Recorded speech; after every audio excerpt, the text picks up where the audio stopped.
तो hello students. तो हम लोग आज केमिस्ट्री का ये जो चैप्टर है ये डील करने वाले हैं, ये पढ़ेंगे हम लोग आज। चैप्टर है chemical reactions and equations.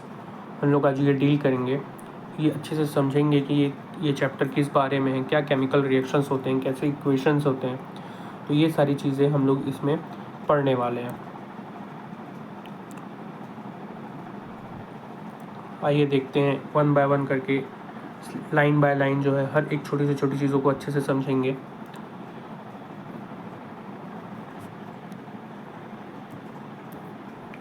Chapter 1 chemical reaction and equations.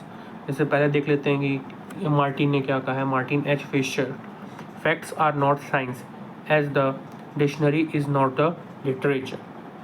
ठीक है, तो अब देखते हैं chapter 1 chemical reaction and equations. ठीक है, so what the every sentence meaning and what the every sentence is telling to you, we have to focus here.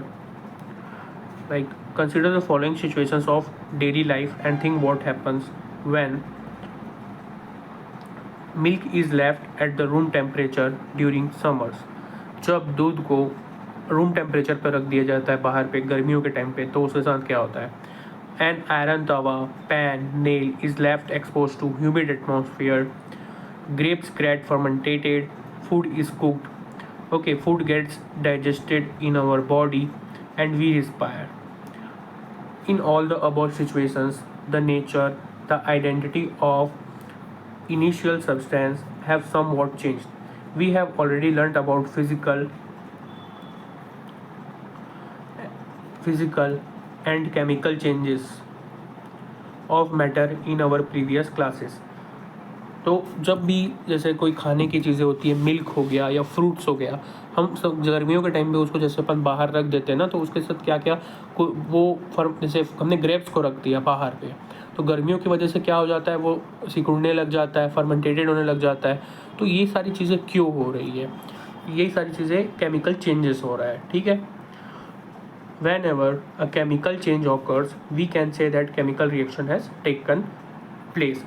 मतलब जब कभी भी केमिकल क्या हो रहा है, चेंज ऑकर हो रहा है, तो हम क्या मानेंगे कि वहाँ पे केमिकल रिएक्शन हो रहा है करके। ठीक है, you may perhaps be wondering as to what it is actually meant by a chemical reaction. How do we come to know that a chemical reaction has taken place. हमको कैसा पता चलेगा कि केमिकल रिएक्शन जो हुआ है वहाँ पे हुआ है करके. Let us perform some activities to find the answer to this questions. अब इसमें जो है कुछ एक्टिविटी है. ओके, यहाँ पे एक एक्टिविटी करके बताया हुआ है, एक बार पढ़ लेते हैं कि एक्टिविटी क्या बोल रहा है. This activity needs the teacher assistance. It would be better if students wear a suitable eye glasses.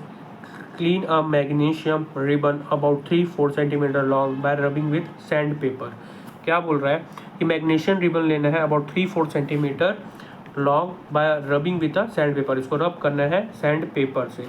ठीक है, यहाँ पे देखना मैग्नीशियम ऑक्साइड लिया हुआ है, ये clear.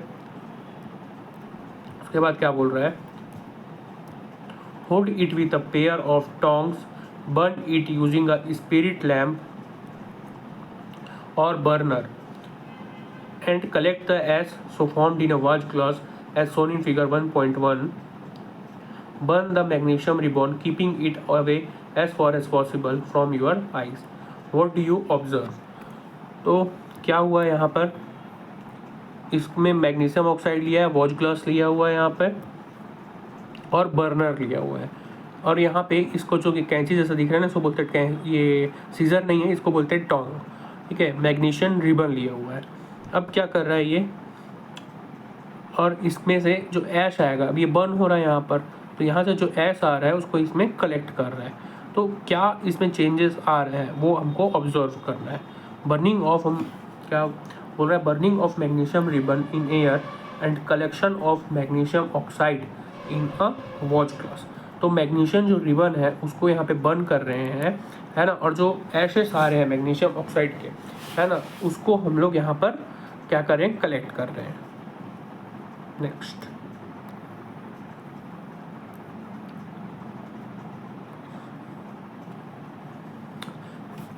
You must have observed that magnesium ribbon burns with a dazzling white flame and changes into white powder. फिर हम देखते हैं कि जो मैग्नीशियम रिबन है वो बर्न होता है उसका फ्लेम और वो चेंजेस हो जाता है किसमें, वाइट पाउडर पे. This powder is magnesium oxide और उसी को क्या बोलेंगे, मैग्नीशियम ऑक्साइड बोलेंगे. It is formed due to the reaction between magnesium and oxygen present in air. तो वो बना क्यों, क्योंकि यहाँ पे रिएक्शन होता है किसके बीच में, मैग्नीशियम से और जो ऑक्सीजन प्रेजेंट होता है एयर, उन दोनों की वजह से. तो वो ऐश बन के नीचे प्लेट पे गिरता है. ऐसे ही बहुत सारे यहाँ पे एक्टिविटी दिए हुए हैं. Activity 1.1, activity 1.2, 1.3. इसको आप पढ़ोगे तो ये बहुत सारे इसमें एग्जांपल्स है जिससे वो क्लियर होते चले जाएंगे आपके और क्या क्या है. तो हम अब सीधा ये देखेंगे. यहाँ पे केमिकल चेंजेस की एक्टिविटीज़ है. एक ये बोल रहा है एक्टिविटी 1.2 पढ़ लेते हैं. Take lead nitrate solution in a test tube. Test tube में लीड नाइट्रेट सॉल्यूशन लेना है. Add potassium iodide solution to this, what do you observe. उसमें पोटेशियम आयोडाइड सॉल्यूशन लेना है और क्या हम ऑब्जर्व करते हैं उसको लेना है. ये देखो इसमें जिंक ग्रेनुल्स लिया है, डाइल्यूट सल्फ्यूरिक एसिड लिया है कॉनिकल फ्लास्क में. ये कॉनिकल फ्लास्क है, ठीक है. ये ग्लास ट्यूब है, ये H2 गैस, ये यहाँ पे कॉर्क है. तो इसमें क्या क्या चेंजेस आ रहे हैं ये अपने को देखना है. ये एक्टिविटी 1.3 है, ये आप लोग रीड कीजिएगा. तो हम लोग आते हैं केमिकल इक्वेशंस पे. Activity 1.1 can be described as when a magnesium ribbon is burn in oxygen it's get converted into magnesium oxide. तो हमने यहाँ पे क्या पढ़ा था कि जब मैग्नीशियम रिबन को बर्न किया जाता है ऑक्सीजन के साथ में तो वो कन्वर्ट हो जाता है किसमें, मैग्नीशियम ऑक्साइड में. This description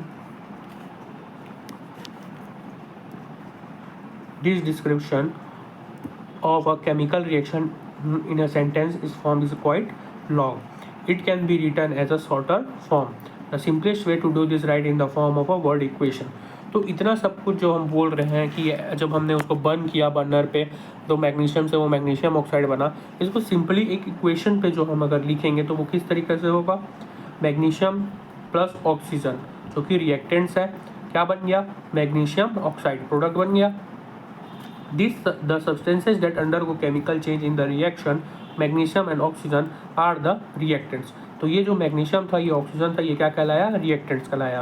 The new substance is magnesium oxide. जो नया सब्सटेंस बना वो क्या हो गया, मैग्नीशियम ऑक्साइड हो गया. Formed during the reaction as a product. A word equation shows the change of reactants to products. तो जो रिएक्टेंट्स थे वो मैग्नीशियम एंड ऑक्साइड वो क्या बन गए, प्रोडक्ट बन गए through an arrow placed between them. Okay, तो जैसे ये लिए मैग्नीशियम, ये ऑक्साइड, तो ये क्या एक नया प्रोडक्ट बन गए ऐसा. The reactants are written on the left hand like LHS with plus sign between them point. तो ये जो है इसको क्या क्या बोलेंगे अपन, रिएक्टेंट्स बोलेंगे, जो कि लेफ्ट साइड में है LHS. Similarly products are written on the right side with a plus sign. तो ये जो था ये आपका प्रोडक्ट्स हो जाएगा. इधर यहाँ जो भी बचेगा, कुछ बचता है ना रिमेनिंग, तो वो यहाँ पे लिख देंगे. तो ये RHS हो जाएगा plus sign between them. The arrow head points towards the products. तो ये जो एरो है वो हमेशा किधर रहेगा, प्रोडक्ट्स के साइड में रहेगा. And shows the direction of the reaction. Clear, आगे बढ़ते हैं. Writing a chemical equation. ठीक है, केमिकल इक्वेशन तो वो जो हमने लिखा ना वही केमिकल इक्वेशन था. वो कैसे लिखेंगे, ठीक है, इधर ध्यान देना. Is there any other shorter way for representing the chemical equations. कोई और शॉर्टर वे, पहले हमने वहाँ पे पूरा प्रोडक्ट लिखा था magnesium plus oxide, magnesium oxide. तो कोई और शॉर्टर वे है केमिकल इक्वेशन लिखने का. तो chemical equations can be made more concise and useful if you use chemical formulate instead of words. तो पूरे वर्ड्स लिखने के जगह अगर हम लोग कुछ फॉर्मूला लिखें उसके वर्ड्स के जगह, a chemical equations represent a chemical reaction. तो जो वो केमिकल रिएक्शन होगा वो केमिकल इक्वेशंस उसको रिप्रेजेंट करेगा. If you call formulate of magnesium, oxygen and magnesium oxide, the above equation can be written as this. तो ये मैग्नीशियम का फॉर्मूला हो गया, ये ऑक्सीजन का हो गया. तो ये क्या क्या जब प्रोडक्ट बना तो क्या बना, magnesium oxide. count and compare the number of atoms of each element on the LHS and RHS of the arrow। तो इसमें कितने नंबर ऑफ एटम्स है ये हमको काउंट में रखने हैं, जैसे मैग्नीशियम के कितने हैं और ऑक्सीजन के कितने हैं। Is the number of atoms of each element the same on the both sides, क्या वो दोनों साइड्स में सेम है कि नहीं। जैसे अपन ने 1 kg क्या लिया, पाउडर ले लिया, और 1 लीटर क्या लिया है, वाटर लिया, दोनों को मिलाया है। तो वही हमको ध्यान रखना है कि जब हमने किसी पाउडर पे अगर कुछ लिक्विड मिक्स किया है या फिर कुछ और सॉलिड मिक्स किया है तो उसका अमाउंट कितना है, ये भी तो ध्यान रखना ज़रूरी है। तब तो ये पता चलेगा ना कि जो प्रोडक्ट बन के तैयार हुआ है वो प्रोडक्ट कितना उसमें क्वांटिटी है, तो ये भी हमको ध्यान रखना है। If yes then the equation is balanced, if not then the equation is unbalanced because the mass is not the same on the both sides of equation। अगर क्या बोल रहा है, द एलिमेंट द सेम है both sides में, तो उसको बोलेंगे इक्वेशन बैलेंस्ड है, और नहीं है तो वो हम अनबैलेंस्ड बोलेंगे, because the mass is not same on the both sides of the equation. Such a chemical equation is skeletal chemical equations for the reaction. Equation 1.2 is a skeletal chemical equation for burning of magnesium in the air। अब balanced chemical equations देखेंगे।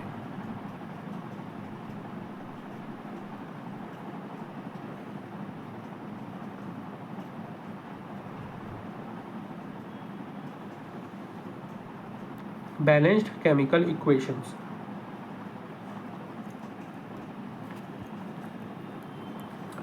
recall the law of conservation of mass that you studied in class 9th। mass can neither be created nor destroyed in the chemical reaction। mass नहीं created किया जाता है, नहीं destroyed किया जाता है chemical reaction में। that is the total mass of the elements present in the product of chemical reaction has to be equal to the total mass of elements present in the reactants।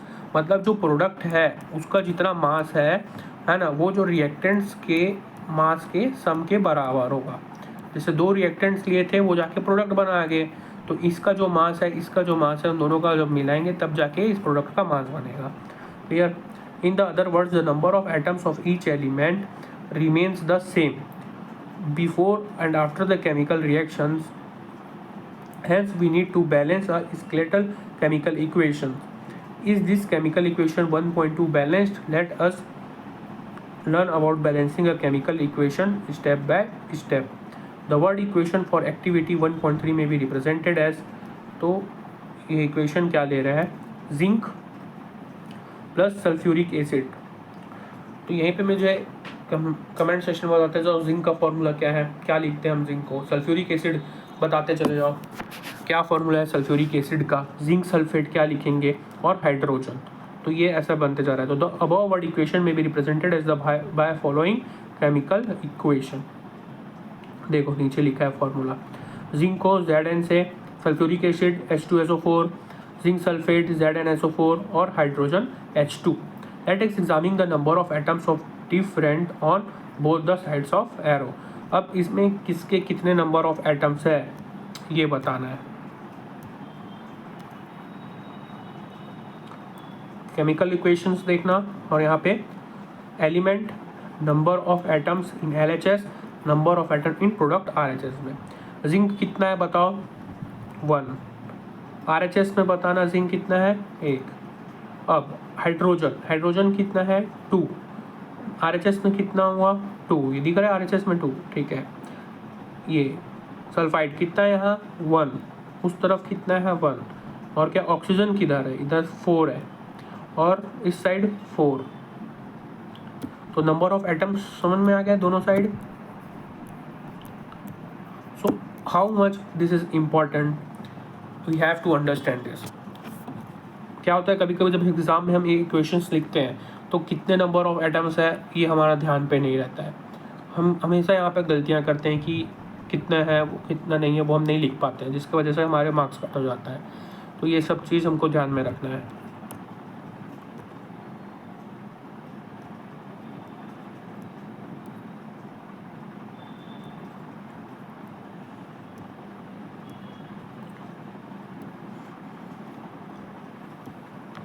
as the number of atoms of each element is the same on both sides of the arrow is balanced chemical equation. अगर जो number of atoms है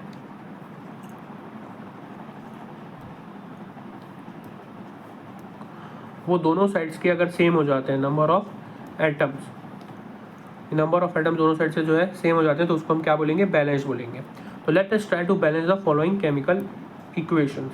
Fe plus H2O, Fe3O4 plus H2. क्या ये balanced है? बताओ मुझे, क्या ये बैलेंस है chemical reaction and equation?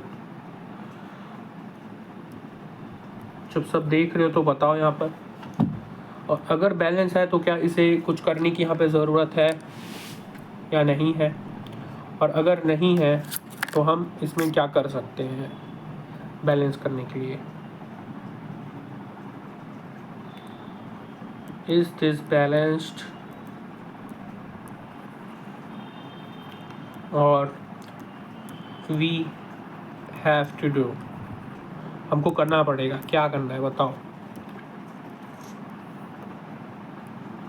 Balance करना है, वो बैलेंस नहीं है तो इन स्टेप्स को फॉलो करना है. Step 1, to balance a chemical equation first draw boxes around each formula. ऐसा बॉक्सेस बना लो. Do not change anything inside the boxes while balancing the equations. कुछ भी चेंज नहीं करना है.